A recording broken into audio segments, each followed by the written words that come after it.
ધરાઈ ધરાઈને વાતો કરી લીધી. એવું કઈ નથી વ્યવહાર, એ તો તમારા બધાના વખાણ કરે. હા હા. ખબર છે કેવા વખાણ કરે છે. હા, જો ને તમે કોઈ લગ્નમાં તો ના આવ્યા, પણ હું તમારા બધા માટે આ પહેરામણી લઈને આવ્યો છું.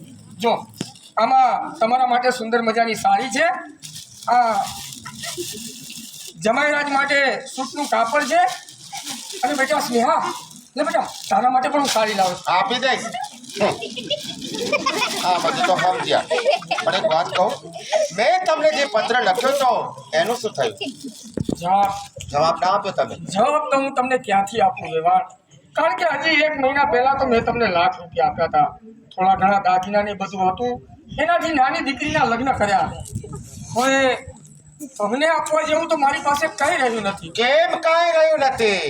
આ તમારા બાપ દાદાનું જે જૂનું ઘર છે ને, વેચી કાઢો. હદ થઈ ગઈ બા, હવે તો હદ. તો સાહેબ, તને વ્યવહારની વાતમાં ખબર ના પડે.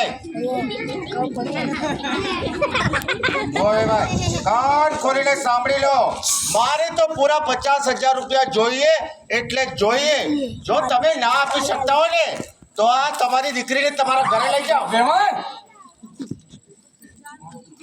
ના ના, મારો દીકરો તો ભણેલો ગણેલો છે, અને એને ભણવા માટે તો કન્યાઓ લાઈનમાં ઊભી રહે છે.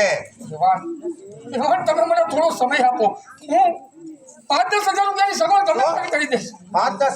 5-10 હજારથી મારે કાંઈ ના ચાલે. મારે તો પૂરા 50,000 એટલે 50,000. અને આ શું પહેરામણી લઈ આવ્યા છો? ઉપાડો તમારી પહેરામણી. પૂરા 50,000 રૂપિયા. મારી વાત તો સાંભળો. કાંઈ સાંભળવું નથી કીધું ને. 50,000 લઈ જાજો આને તમારા ઘરે.